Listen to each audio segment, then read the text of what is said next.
मुंब्रा आणि कलवा या जनतेचा मी आभारी आहे की ज्यांनी यावेळी आम्हाला भरभरून मतदान दिलेले आहे। याचा व्यतिरिक्त मुंबईमध्येही आम्हाला चांगलं यश मिळालेलं आहे। 8 सीट्स आम्ही जिंकले आहे आणि पूर्ण महाराष्ट्रामध्ये सांगायचे असेल तर 125 सीट्स जिंकून खूप भरारी आम्ही घेतलेली आहे। आणि जेव्हा या पक्षाच्या बाबतीत लोक बोलायचे हे जातीवादी पक्ष आहे, हे असा पक्ष आहे, तसा पक्ष आहे, आणि आता सुद्धा ज्या प्रकारे सोशल मीडियावर आणि काही मीडिया चॅनल्सवर डिबेट्स सुरू आहे की MIM इतका मोठा कसा होऊ शकतो। संविधानाने आम्हाला अधिकार दिलेला आहे आणि देशामध्ये मला असं वाटत नाही कोणता दुसरा नेता असदुद्दीन ओवैसी साहेब पेक्षा जास्त मोठा आहे, जे वारंवार लोकसभेमध्ये संविधानाला आपण कशा वाचवू शकतो, या देश संविधानाप्रमाणे आपल्याला चालवायचं आहे, हे वारंवार ते लोकसभेमध्ये बोलत राहिलेले आहे। पण दुर्दैवाने या देशामध्ये मागच्या 10 वर्षामध्ये जेव्हापासून भारतीय जनता पार्टी सत्तेमध्ये आली तर त्या दिवसापासून या देशाला आपल्याला हिंदू राष्ट्र करायचं, भगवाकरण करायचं या देशाचा, आणि कशा प्रकारे जाती जाती धर्माधर्मामध्ये तेढ निर्माण करण्याचं काम फक्त सत्ता घेण्यासाठी जे राजनैतिक पक्ष हे करत आहे आणि त्याची निंदा करतं। आणि जेव्हा हे याची निंदा करतं त्याच्यामध्ये सर्वप्रथम भारतीय जनता पार्टी, त्याच लाईनमध्ये एकनाथ शिंदे साहेबांची शिवसेना, अजितदादाची NCP, हे सगळं याच्यामध्ये सामील आहे की आता आपल्याला सत्ता पाहिजे तर कोणत्याही लेवलवर आपल्याला जायचं आहे। जाती जाती धर्मामध्ये तेढ निर्माण करून आपण कुर्सी कसा आपली घेता येतं याच्या बाबतीत या पक्षांनी काम केलेलं आहे। मी जनतेचा खूप खूप धन्यवाद देतो, महाराष्ट्राची जनतेला, आणि आमच्यावर एक खूप मोठी जबाबदारी आलेली आहे की आम्ही या पक्षाला पुढे कशा अजून मोठा करता येतील याच्या बाबतीत आम्ही प्रयत्न करणार आहे। मी पुन्हा एकदा मुंब्राची जनतेचा खूप खूप धन्यवाद देतो। आणि जेव्हा देश या गोष्टीची चर्चा करत होतो की MIM हिरवा रंगाचा आहे, त्यावेळी MIM एका हिंदू बांधवाला, विजय ओबाळे याला MIM ची जबाबदारी मुंबई महानगरपालिका BMC मध्ये आमच्या पार्टीचा प्रतिनिधित्व कोणी करणार असेल, नेतृत्व करणार असेल तर ते आमच्या एक हिंदू बांधव आहे, ज्यांना आम्ही तिकीट देऊन मुस्लिम बहुल भागातून त्याला निवडून आणलेलं आहे आणि त्याला आम्ही BMC मध्ये गट नेत्याची जबाबदारी दिलेली आहे। आम्हाला काही फरक पडत नाही की लोक आमच्या पक्षाच्या बाबतीत काय बोलत आहे, काय आमची आलोचना करत आहे, चेष्टा करत आहे, कशा प्रकारचे वक्तव्य आम्ही मागच्या काही दिवसामध्ये ऐकलेले आहे, त्याची पर्वा न करता आम्हाला पुढे जायचं आहे। आणि पुढे जाताना सर्व जाती धर्माच्या लोकांना सोबत घेऊन आम्ही या राज्यामध्ये, या देशामध्ये पुढे जाणार आहे।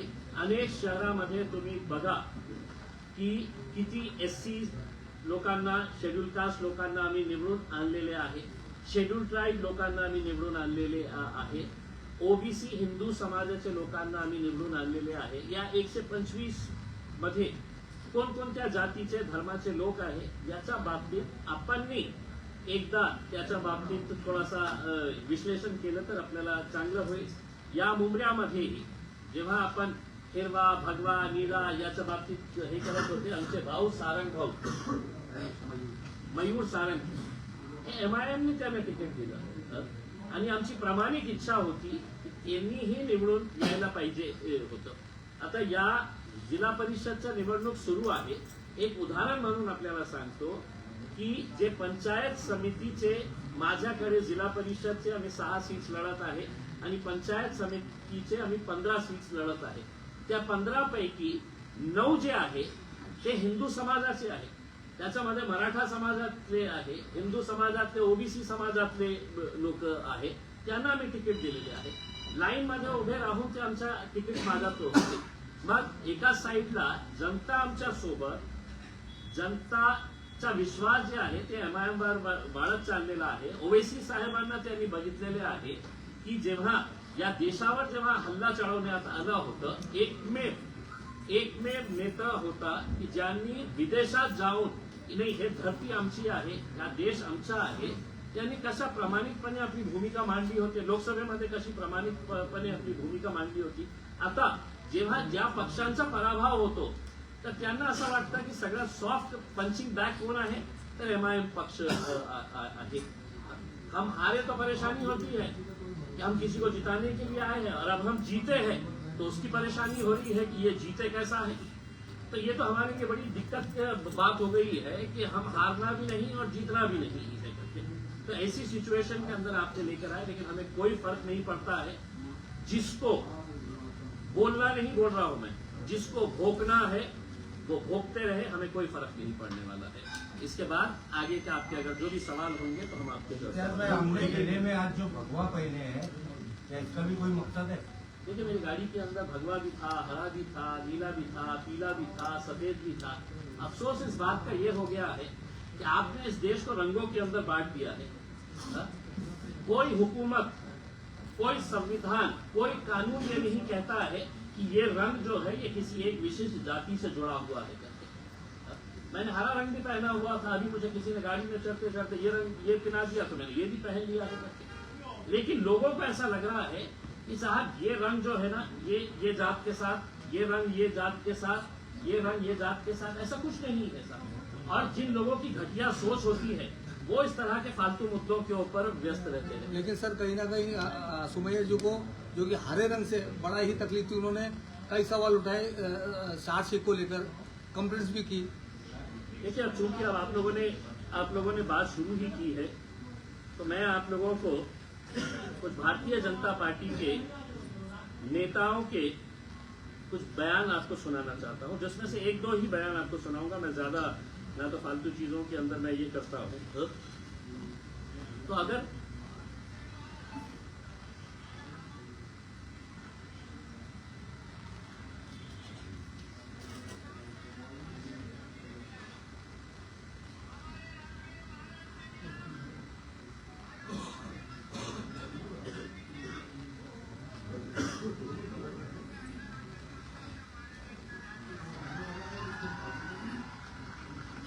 तुम्हारे मस्जिदों के अंदर आकर घुसकर तुम्हें मारेंगे. मैं अब मुमरा की पुलिस से एक सवाल करने के लिए आया हूं. इसको नोटिस दिए थे आपने? हर रोज अहमदनगर का एक MLA अजीत पवार की पार्टी का मुसलमानों के खिलाफ जहर उगलता है. भाजपा की एक महिला है, हर रोज मुसलमानों के बारे में जहर उगलती है. कितने लोगों को आपने नोटिस दिए हैं मुझे ये बताइए. क्या कानून इनके लिए अलग है? क्या कानून हमारे लिए अलग है? सिर्फ एक तोतला आके यहाँ पर खड़ा हो जाएगा 2-5 लोगों को लेकर तो मैं मुमरा पुलिस को ये कहना चाहता हूं, अगर ये तोतला जितने लोग तुम्हारे पुलिस स्टेशन में लेकर आया उससे 10 गुना लोग हैं तो मैं तुम्हारे पुलिस स्टेशन में लेकर आ सकता हूं. हमें कोई इसका है तो राजनीतिक कोई खेल नहीं खेलना है. हम जीत कर आए हैं, हमारी जिम्मेदारी बड़ी है. हम सभी जात, धर्म और मजहब के लोगों को साथ में लेकर चलना चाहते हैं. लेकिन एक बच्ची के बयान के ऊपर आप इतना बड़ा बवाल मचा दे रहे हैं. देश भर में है तो डिबेट चल रहा है, यानी कि देश भर के अंदर और कोई मुद्दा बचा ही नहीं है करके, और वो आके कहते हैं कि नहीं साहब हमने है तो कंप्लेन दे डाले हैं, एक्शन लेना. किस कानून के तहत एक्शन लेना है मैं उस तोते से पूछता हूं. बताओ मुझे कौन से कानून के तहत. मैं मुमरा की पुलिस से ये सवाल करने के लिए आया हूं, कौन से कानून के तहत तुमने है तो ये नोटिस दिए है हमारी बच्ची को. हुकूमत, एक सुनिए, पहले हुकूमत आपकी है तो क्या मतलब ये है कि कानून आपके हिसाब से चलेगा? किस सेक्शन के अंदर में है तो आपने ये दिए हैं? क्या ऐसा आपको ये लगा है? ये इनके भारतीय जनता पार्टी के पिल्ले रोज है तो मस्जिदों में घुस के मारेंगे, पाकिस्तान चले जाओ, तुम्हारे बाप का सूरत तक तुम देख नहीं पाएंगे करके ये इस तरह के बयान देने वाले महाराष्ट्र की पुलिस क्या इन लोगों की गुलाम हो चुकी है? मुमरा की पुलिस इतनी डरती है कि ये 4-6 चिल्लर लोग आ जाते हैं और है तो आप नोटिस इशू कर देते हैं। किस बुनियाद के ऊपर आपने नोटिस इशू किए हैं? और मैं एक मर्तबा आप सुन लीजिएगा, हमारी ये जो बच्ची चुनकर आई है शहर, उसके स्टेटमेंट से हम कतई किनारा नहीं कर रहे हैं, बिल्कुल नहीं कर रहे हैं। हम पूरी तरह से पूरी मजबूती के साथ मजलिस इत्तेहाद और मुस्लिमीन एक बार फिर से कहकर जा रहे हैं कि सिर्फ मुमरा की क्या बात कर रहे हैं तुम। आने वाले वक्त के अंदर हम महाराष्ट्र के अंदर हम अच्छा खासा हरे रंग को फैलाएंगे। ये प्रेस कॉन्फ्रेंस है, इसलिए आप कोई भाषण नहीं दे रहे। ये सुनिए, ये देवेंद्र फडणवीस की फोटो है। ये सुनिए, हटाओ दो। ये देवेंद्र फडणवीस की फोटो है, औरंगाबाद के अंदर हर चौराहे के ऊपर लगाई गई है। क्या लिखा है उसके ऊपर? छत्रपती संभाजीनगर ने भगव्याची शान राखली।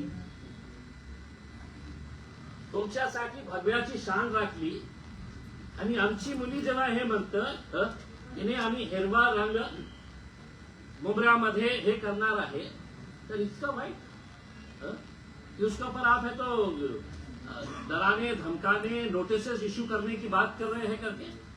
अब मैं आपके जरिए ये तोतले को बोल रहा हूं कि तुमने इस बच्ची के, छोटी बच्ची है, पहली मर्तबा जीत कर आई है, उसका जोश है, लेकिन मैं अगर बोल के जा रहा हूं, अब तुझे चैलेंज कर रहा हूं मैं कि मेरे खिलाफ तू क्या कार्रवाई कर सकता है, क्योंकि कायदे कानून हमको भी अच्छी तरीके से समझ में आते हैं। हम कोई डर के दब के झुक के है तो ये करने वाले हैं, ऐसा नहीं है। और मैं एक बार फिर से ये बताना चाहता हूं, अगर तुम्हारी भारतीय जनता पार्टी की हुकूमत है महाराष्ट्र के अंदर और तुम ये समझ रहे हम कुछ भी करेंगे, मुंब्रा के अंदर अगर दोबारा ये तोतरा यहां पर आया तो एक बात समझ लेने का, मैं दोबारा यहां पर आऊंगा और भरे चौराहे के ऊपर बड़ा स्क्रीन लगवाकर उसकी जो ब्लू फिल्म है मैं है तो वो फिल्म है तो भरे चौराहे के ऊपर दिखाऊंगा। तुम हमको सिखा रहे हो, तुम्हारा खुद का चरित्र क्या है तुम देखिएगा। अब तुम ये समझ रहे होंगे कि भाई मैं आऊंगा, आके है तो यहां पर पुलिस वालों के ऊपर दबाव देकर चला जाऊंगा करके, तो इनकी पार्टी गुंडे और मवालियों से भरी पड़ी हुई है। पुलिस अगर इनको कंट्रोल नहीं कर सक रही है तो आप हमारे ऊपर दबाव डालेंगे। नहीं साहब, ये आया था, कौन है, उसका वजूद क्या है, क्या है क्या ये? पण साहेब, पोलिसांनी आज स्टेटमेंट जारी केले, त्यांनी त्यांच्या वक्तव्याची माफी मागितली, माफी मागितली गेली आहे की नाही तर स्पष्टीकरण झाले? देखिए, इस बच्ची के ऊपर जिस तरीके से उनके परिवार के ऊपर जिस तरीके से प्रेशर लाया जा रहा था, उसमें हमने कहीं पर भी आज हमने मीटिंग लेकर ये कहा है कि देखिए हमारी जीत हुई है, हमें लोगों ने है तो आवाम ने है तो कबूल किया है, एक्सेप्ट किया है। हमारे अंदर ह्यूमिलिटी होनी चाहिए, हमने लोगों का धन्यवाद अदा करना चाहिए, हमने लोगों के अंदर एक पैगाम देना चाहिए कि साहब इतने सारे लोगों ने हमको वोट दिया है, अब हम मुंब्रा के विकास के लिए आगे बढ़ना चाहते हैं। मुंब्रा का विकास करते वक्त जब हम सड़क की बात कर रहे हैं तो सड़क के ऊपर कोई एक जाति के लोग नहीं चलने वाले हैं। जब हम कचरा उठाने वाले हैं तो वो कचरे की बदबू सिर्फ एक समाज को सताती है, दूसरे समाज को सताती है, ऐसा नहीं है। ड्रेनेज अगर है, इंफ्रास्ट्रक्चर अगर नहीं है, तो ये सब चीजें जो है हम मुंब्रा के विकास के लिए, लेकिन सारे लोगों को तकलीफ इस बात की सता रही थी कि एमआईएम 125 सीटें कैसे जीत गई, गोवंडी के अंदर है तो हमने मुंबई में 8 सीटें कैसा जीत गए हैं, मुंब्रा के अंदर हमने 5 सीटें कैसा जीत गए हैं करके।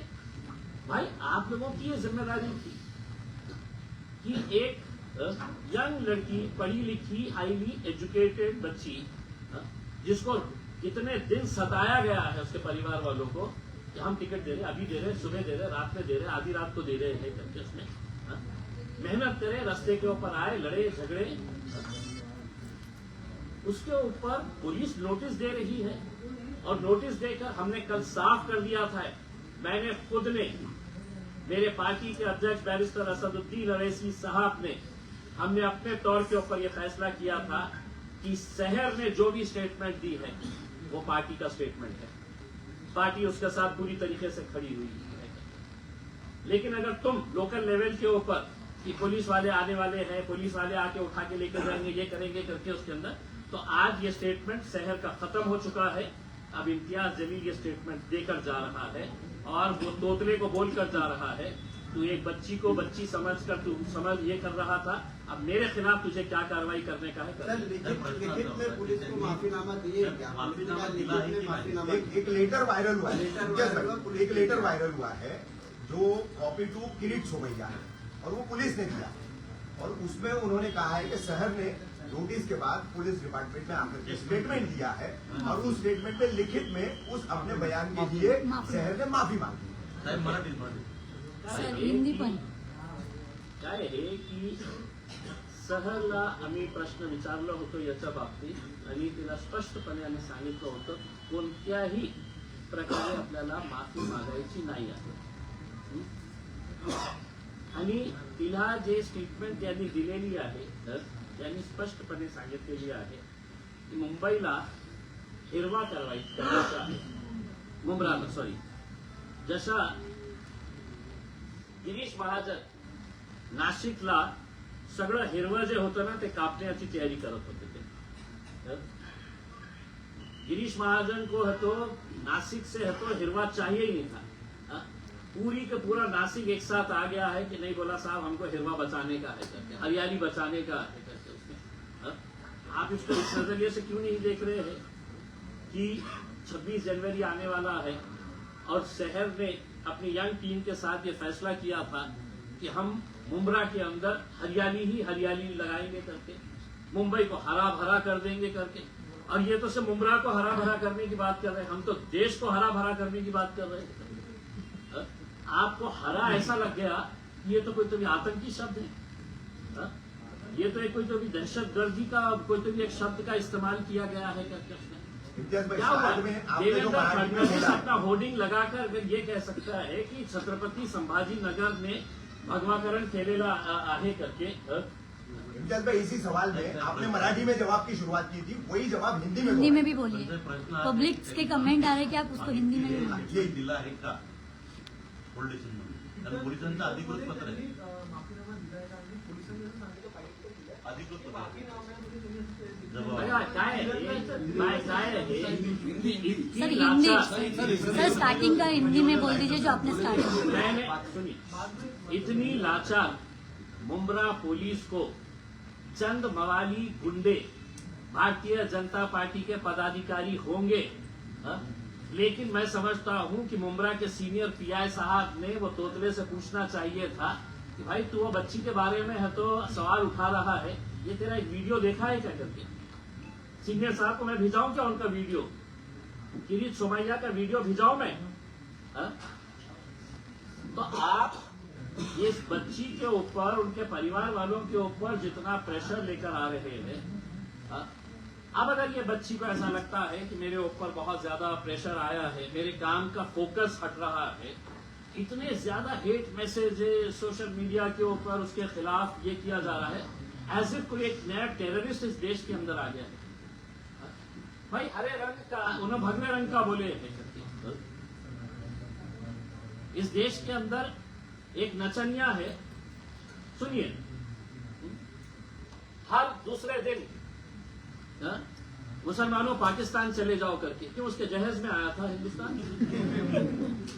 हाँ? आप बोलते रहेंगे और हम खामोश रहना, ये अगर आप उम्मीद कर रहे हैं, हाँ? तो हमारी एक बच्ची अभी नई नई राजनीति के अंदर आई है, आप उसको दबा सकते हैं, लेकिन हम उसके साथ पूरी तरीके से खड़े हुए हैं और जो जिस लहजे के अंदर सवाल करेगा उसी लहजे के अंदर हम उसको जवाब देंगे। सर, इस मामले में आपकी सीनियर जब ये मामला आप सुने नोटिस का और उसके ऊपर दबाव बनाने का, तो आपने यहाँ के सीनियर डीसीपी कमिश्नर से आपने बात किया कि आप किस बात की नोटिस? मैंने किसी से भी किसी पुलिस अधिकारी से बात नहीं किया मैंने, और मैं समझा नहीं जरूरी इन लोगों से बात करना करके।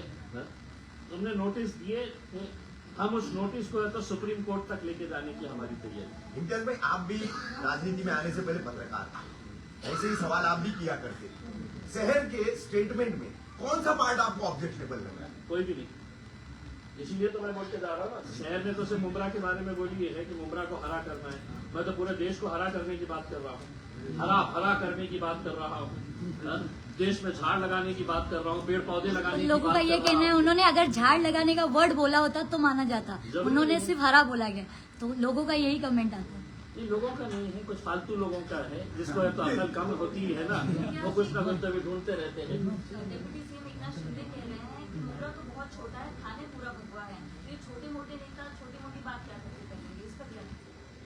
देखिए, एकनाथ शिंदे साहब कह रहे हैं भगवा पूरा थाना है करके, हाँ? उसमें मुमरा तो वो भी आता जायज है। है, वो जायज है, वो लीगल है, वो सब कानून के दायरे में बैठता है। और अगर मैं ये कह रहा हूँ कि मुमरा हरा है, मुमरा हरा भरा है, तो उसमें है तो पूरा कानून का उल्लंघन हो गया है और देश के अंदर कोई गंभीर मुद्दा बचा नहीं है। पिछले कितने दिन हो गए हैं, हाँ? रोज सुबह दोपहर शाम रात, हाँ? बस टीवी खोलो, हाँ? तो मुमरा हरा हिरवा, हाँ? इसके अलावा कोई दूसरा अहम मुद्दा बचा ही नहीं है, हाँ?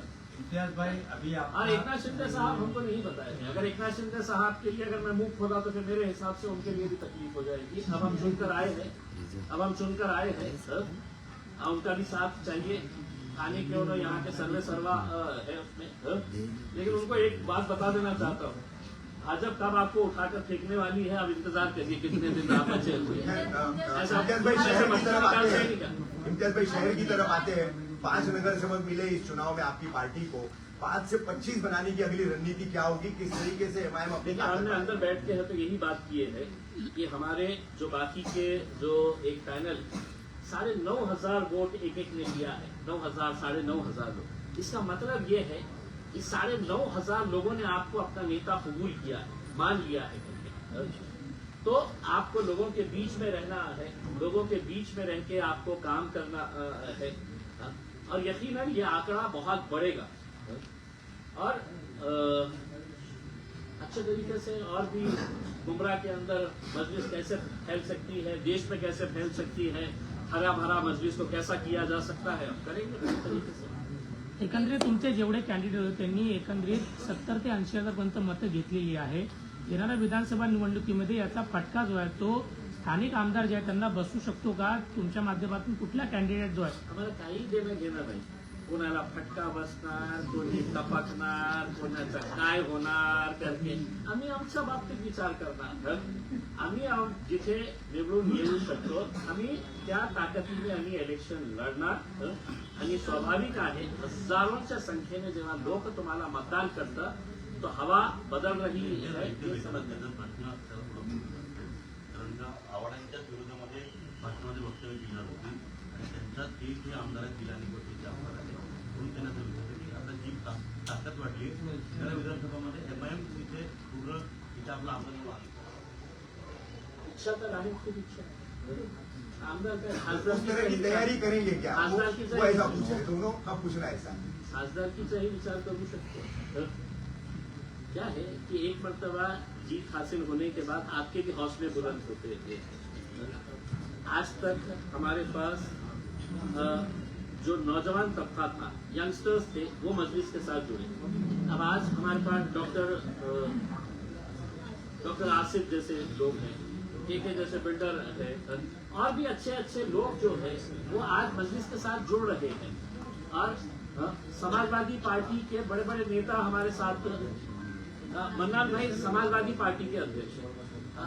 जितना मजलिस के जीतने की हमको खुशी थी उतना ही अफसोस मुझे जाती तौर के ऊपर इस बात को लेकर है कि मुंबई में ये 2 सीट जीते कैसा परंतु ज्यावेळी किरीट सोमय्या मुंब्रा पोलीस स्टेशनला आले त्यांनी असं सांगितलं की मुंब्रामध्ये राहणारे जे 20% हिंदू आहेत ते खतऱ्यामध्ये आहे। शेर शेखींनी जे बयान दिला होता, तुमच्या पक्षातल्या कुठल्याही अध्यक्ष असो किंवा इतर नेत्यांनी मुंब्रा पोलिसांना भेट दिली नाही, त्यांनी जाब देखील विचारला नाही की मुंब्र्यातले 20% हिंदूंना आमच्या एका ज्या नेत्यांमध्ये वक्तव्य आलं त्यामुळे कुठे धोका नाही असं त्यांनी कुणी विचारलंय। अच्छा, मी आपल्याला विचारतो हे प्रश्न, शहर शेखचं जे स्टेटमेंट आहे ते कोणत्या आधारावर हे महाशय म्हणतात की एका प्रकारे तिने हिंदू लोकांना त्यांनी धमकावले की येणाऱ्या 5 वर्षामध्ये तुम्हाला इथून आम्ही हाकलून देणार आहे.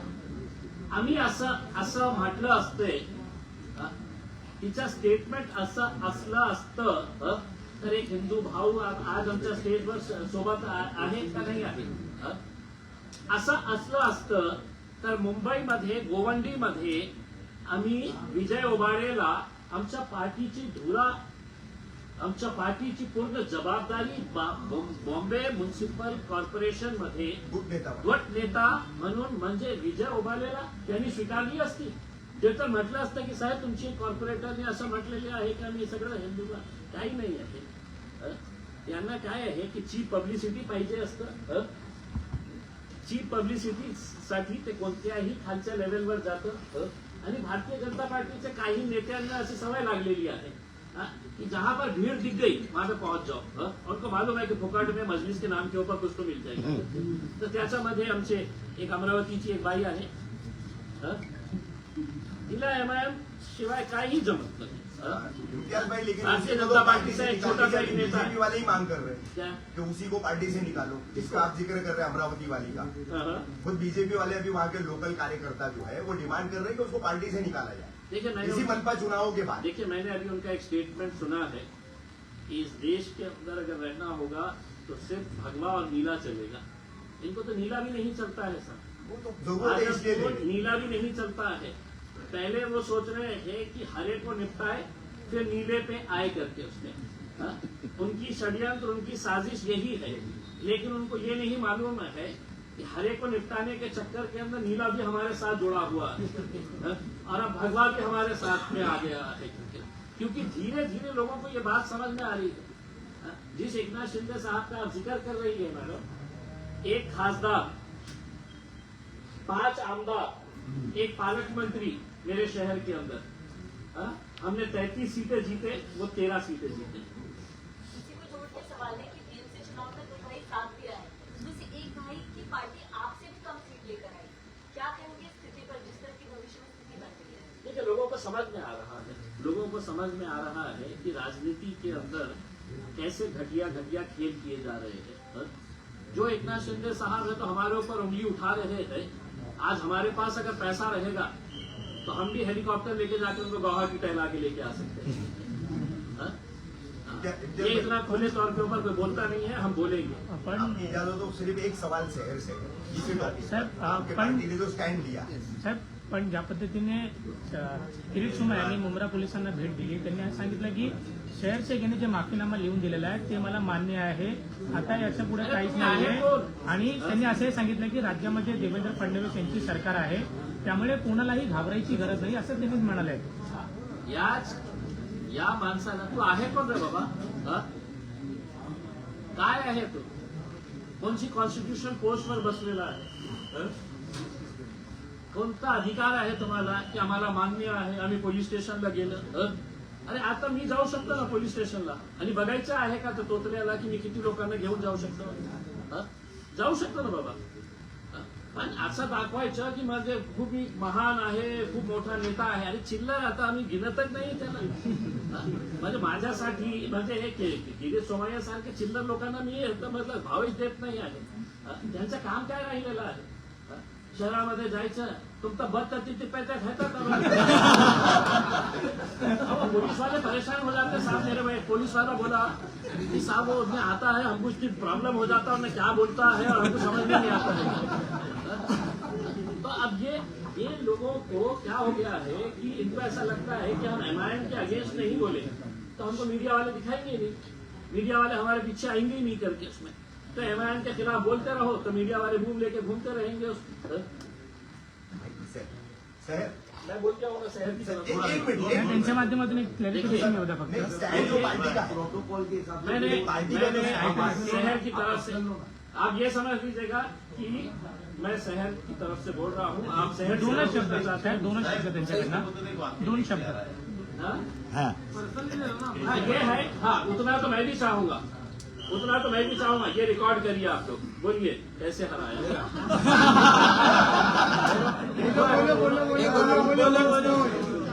थोडं मोठ्याने माईक आमची थोड़ा आगे हो. और वैसी स्टेटमेंट इम्तियाज सर ने अभी आपको दिए वो सब मेरे दिल के स्टेटमेंट्स हैं। हमारे लीडर ऐसे हैं कि हमसे हर बात उन्होंने डिस्कस करी, ऐसा कुछ भी नहीं है कि किसी के प्रेशर में आ करके मैं चुप हूँ या मैं स्टेटमेंट्स नहीं दे रहा। सारी ऑलरेडी 3 दिन से नेशनल मीडिया ने घेरा हुआ है और इस तरीके से घेरा हुआ है कि सभी फॉल्स एलिगेशंस के साथ। लेकिन थैंक यू सभी उन इंडियंस का जिन्होंने मेरे हक में बात की। कई सारे नॉन मुस्लिम हिंदू भाई बहनों ने भी मेरे लिए वीडियोज बनाए और सोशल मीडिया पर अपलोड किए। दिल से आप सभी का बहुत बहुत शुक्रिया। और एक बार फिर से उन हारे हुए लोगों के लिए ये स्टेटमेंट खास सभी के लिए। कैसे हराया? सर जी एक प्रश्न जो विचारतोय की तुम्ही स्टेटमेंट दिला आहे का की तुम्ही जे वक्तव्य केलं माफीनामा? देखिए, स्टेटमेंट माफीनामा मैंने नहीं दिया है। मैंने अपने स्टेटमेंट क्लियरली स्टेट किए हैं कि हरा जो कलर था वो मेरा रिलेवेंस हमारे पार्टी के झंडे के साथ था, जो आरजेडी का भी झंडा है। अगर आप देखें तो और कई पार्टियों का इंडिया में झंडा है। जब वो बोलते हैं कि we want to paint our city green या we want to paint our city saffron, तो उसको अनकॉन्स्टिट्यूशनल नहीं देखा जाता है, असंवैधानिक नहीं देखा जाता है। बट ये हरे कलर के साथ मुसलमानों को एक ऐसे तरीके से जोड़ दिया जाता है जिसको कम्युनलाइज करके आगे वो बात रखी जाती है।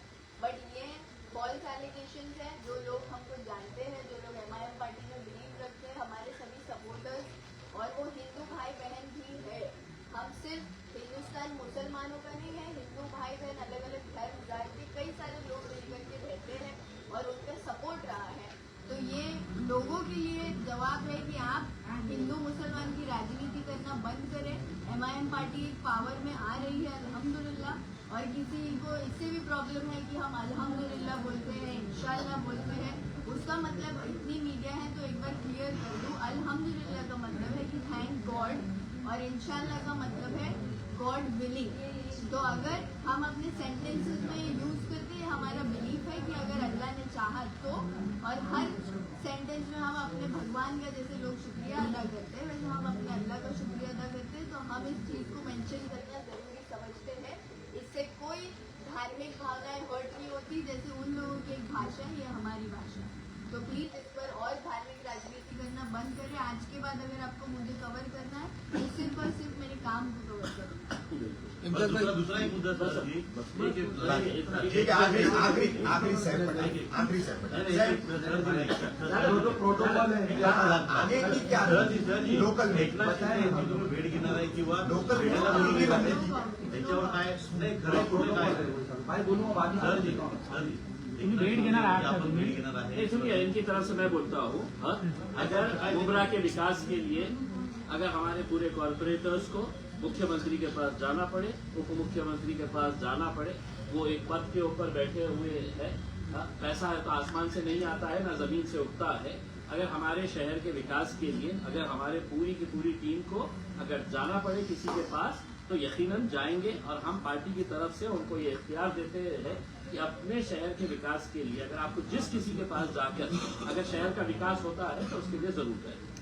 ठीक है, बोल लो।